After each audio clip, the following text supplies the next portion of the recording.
Hello, എല്ലാവർക്കും സുഖല്ലേ? ഇന്നത്തെ വീഡിയോ ഞങ്ങൾ മലമ്പുഴയിൽ പോയപ്പോൾ കണ്ട കാഴ്ചകളും അവിടുത്തെ വിശേഷങ്ങളും ഒക്കെയാണ്.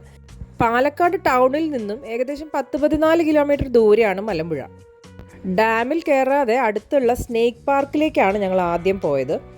കേരള വനം വന്യജീവി വകുപ്പിൻ്റെ സ്നേക്ക് റെസ്ക്യൂ ആൻഡ് റീഹാബിലിറ്റേഷൻ സെൻ്ററാണിത്.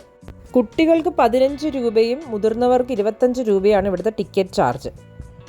ഇവിടെ സാധാരണമായി കണ്ടുവരുന്ന മഞ്ഞച്ചേര മുതൽ മൂർക്കൻ, രാജവെമ്പാല, മലമ്പാമ്പ് അങ്ങനെ പലതരത്തിലുള്ള പാമ്പുകളെയും കാണാം. ചില പാമ്പുകളെയൊക്കെ ഇവർ ഗ്ലാസ് ഇട്ട AC ക്യാബിൻസിലാണ് വെച്ചിട്ടുള്ളത്. ഓരോ ക്യാബിൻ്റെ വെളിയിലും ഈ പാമ്പിൻ്റെ പേര്, പിന്നെ എന്താണിത് കഴിക്കുന്ന ഭക്ഷണം, പിന്നെ എത്ര മുട്ടയിടും, അങ്ങനെയുള്ള ഡീറ്റെയിൽസ് എല്ലാം വിശദമായി കൊടുത്തിട്ടുണ്ട്. ചിലതരം പാമ്പുകൾ വെറുതെ ഒരു മതിൽക്കെട്ടിൻ്റെ ഉള്ളിൽ ഒരു കമ്പിവേലിയൊക്കെ ഇട്ട് ഇങ്ങനെ ഒരു മരത്തടിയുടെ മുകളിലൊക്കെ കിടക്കുന്നത് കണ്ടു. വിഷമില്ലാത്ത ഇനമാണെന്ന് തോന്നുന്നു. സ്നേക്ക് പാർക്കിൽ നിന്ന് ഇറങ്ങി ഞങ്ങൾ മലമ്പുഴയുടെ റിസർവോയർ ഏരിയ ആയ ഒരു കവ ഐലൻഡ് ഉണ്ട്, അങ്ങോട്ടേക്ക് വിട്ടു. ഓൺ ദ വേ ഈ ഗുണ കേവ്സിലൊക്കെ കാണുന്ന പോലെയുള്ള കുറച്ച് മരങ്ങളൊക്കെ നമുക്ക് കാണാം.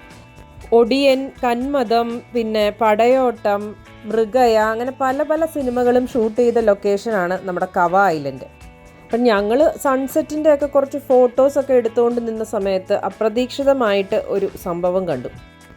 റോഡിൻ്റെ സൈഡിലായിട്ട് ഈ വെള്ളക്കെട്ടിൻ്റെ ആ ഒരു കുറ്റിച്ചെടികളുടെ ഇടയിൽ ഒരു മ്ലാവ്, അതായത് സാമ്പാർ ഡിയർ എന്ന് പറയുന്ന മ്ലാവ് വെള്ളത്തിൽ പെട്ടിട്ട് നിൽക്കുകയാണ്. അധികം ആഴമില്ലാത്ത സ്ഥലമാണ്, പക്ഷേ ഈ റോഡിൻ്റെ എതിർവശത്തുള്ള കുന്നിൻചെരുവിൽ നിന്ന് ഓടി ഇറങ്ങുമ്പോൾ കാല് വഴുതി ഇതിലേക്ക് സ്ലിപ്പായി വീണതാണ്. വീണപ്പോൾ കാല് ചെറുതായിട്ട് ഒടിഞ്ഞിട്ടുണ്ടോ എന്നുള്ളൊരു സംശയം ചില പ്രദേശവാസികൾ പറഞ്ഞു. അതുകൊണ്ട് കയറാൻ പറ്റാതെ നല്ലോണം കഷ്ടപ്പെടുന്നുണ്ടായിരുന്നു. അപ്പോൾ അവർ ഒരു ചെറിയ വടിയൊക്കെ ഇട്ട് കൊടുത്ത് പതുക്കെ മുകളിലേക്ക് കയറ്റാൻ ശ്രമിച്ചുകൊണ്ടിരിക്കുന്നുണ്ടായിരുന്നു. ഈ ഒരു പ്രദേശത്ത് കാട്ടുനായ അല്ലെങ്കിൽ കുറുക്കൻ ഒക്കെ ഈ മ്ലാവിനെ ഓടിച്ചിട്ട് പിടിക്കാൻ ശ്രമിക്കുന്നത് ഒരു സർവ്വസാധാരണമായിട്ടുള്ളൊരു കാഴ്ചയാണെന്നാണ് ഇവർ പറഞ്ഞത്. അങ്ങനെ ഒരു 5-6 കാട്ടുനായ്ക്കൾ കൂടി ഓടിച്ചിട്ടപ്പോൾ വന്ന് വീണതായിരിക്കും എന്നാണ് ഇവർ പറഞ്ഞത്. എന്തായാലും മുകളിലേക്ക് കയറാനുള്ള പരിശ്രമം വിജയിക്കാത്തത് കൊണ്ട് പതുക്കെ നീന്തി അക്കരെ കടക്കാമെന്നുള്ള തീരുമാനത്തിലാണെന്ന് തോന്നുന്നു. കവയിൽ കാണാനായിട്ട് ഇനിയും കുറേ കാഴ്ചകളുണ്ട്. ഒരു പുഴയിലേക്ക് ഇറങ്ങാൻ പറ്റിയ ഒരു ഏരിയയും മയിലാടിപ്പുഴ പാലവും ഒക്കെ അങ്ങോട്ടുണ്ട്.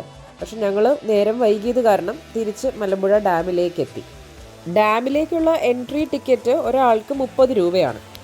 മലമ്പുഴ ഗാർഡനിൽ ഒരുപാട് തരം ഫൗണ്ടനുകളും പിന്നെ ഈ റോപ്പ് വേ കേബിൾ കാറും ഒക്കെ കാണാം. ഈ റോപ്പ് വേയിലേക്കുള്ള എൻട്രി പാർക്കിൻ്റെ വെളിയിൽ നിന്നാണ്. ഒരാൾക്ക് 70 രൂപയാണ് ടിക്കറ്റ് ചാർജ്. 20 മിനിറ്റ് കൊണ്ട് നമുക്ക് ഡാമും പിന്നെ ഈ ഗാർഡൻ്റെ ഒരു മുകളിൽ നിന്നുള്ള ഒരു കാഴ്ചയും ഒക്കെ ആസ്വദിച്ച് ഈ റോപ്പ് വേയിലൂടെ നമുക്ക് പോവാം.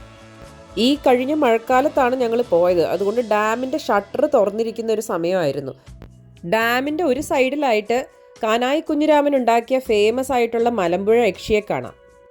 ഡാമിൻ്റെ ഒരറ്റത്തുനിന്ന് മറ്റേ അറ്റത്തേക്ക് എത്താനായിട്ട് ഈ ഒരു തൂക്കുപാലമുണ്ട്. ഈ ഒരു സന്ധ്യാസമയത്ത് ഇതിലൂടെയുള്ള ഒരു നടത്തവും ഈ ഒരു കാഴ്ചയും ഒക്കെ വളരെ മനോഹരമായിട്ടുള്ളതാണ്. തൂക്കുപാലത്തിലൂടെ നടക്കുമ്പോൾ ചെറിയൊരു പേടിയൊക്കെ ഉണ്ടായിരുന്നു, എന്നാലും അതൊരു എക്സ്പീരിയൻസ്, ഒരു വേറിട്ട അനുഭവം തന്നെയാണ്. പ്രത്യേകിച്ച് ഈ ഷട്ടർ തുറന്നിട്ടുള്ള ഈ ഒരു സമയത്ത്. അങ്ങനെ തൂക്കുപാലത്തിലൂടെ അപ്പുറത്ത് എത്തിക്കഴിഞ്ഞാൽ ഡാമിൻ്റെ മുകളിലേക്ക് കയറാനുള്ള പടിക്കെട്ടുകൾ കാണാം. കുറച്ചധികം സ്റ്റെപ്സ് കയറാനുണ്ട്, എന്നാലും മുകളിൽ എത്തിക്കഴിഞ്ഞാലുള്ള ആ ഒരു കാഴ്ച അടിപൊളിയാണ്.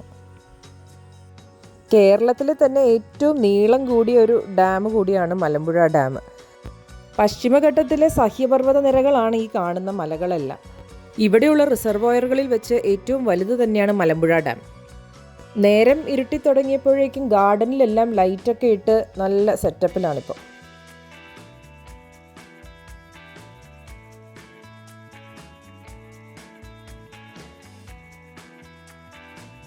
ഡാമിൻ്റെ മുകളിൽ നിന്നും ഇങ്ങനെ ഒരു വശത്ത് ഗാർഡൻ്റെ സൗന്ദര്യവും മറുവശത്ത് ഇതുപോലെ വെള്ളം നിറഞ്ഞു നിൽക്കുന്ന റിസർവോയറും കാണാൻ അതിമനോഹരമായൊരു കാഴ്ച തന്നെയാണ്.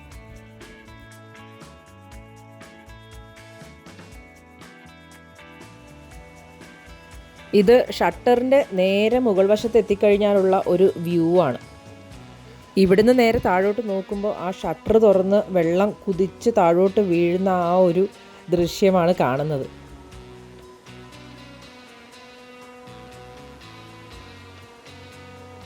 നേരെ മുൻപിൽ നമ്മൾ കുറച്ചു മുമ്പ് പാസ് ചെയ്ത ആ ഒരു തൂക്കുപാലം കാണാം.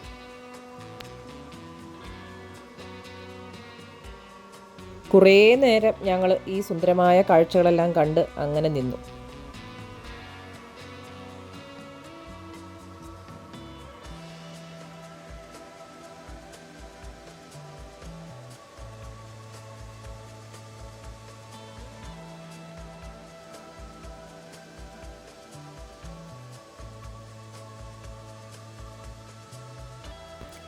രാവിലെ 10 മണിക്ക് ഓപ്പൺ ആയാൽ നമുക്ക് രാത്രി 8 മണി വരെ ഇവിടെ ടൈം സ്പെൻഡ് ചെയ്യാം. ഈ ഒരു സുന്ദരമായ ദിവസത്തിൽ ഞങ്ങളെടുത്ത കുറച്ച് പിക്സും കൂടി ഇവിടെ ആഡ് ചെയ്യുന്നു. വീഡിയോ ഇഷ്ടപ്പെട്ടെങ്കിൽ ഒന്ന് ലൈക്ക് ചെയ്ത് സബ്സ്ക്രൈബ് ചെയ്യണേ. Thank you for watching. ഇനി അടുത്ത വീഡിയോയിലൂടെ കാണാം. ബൈ.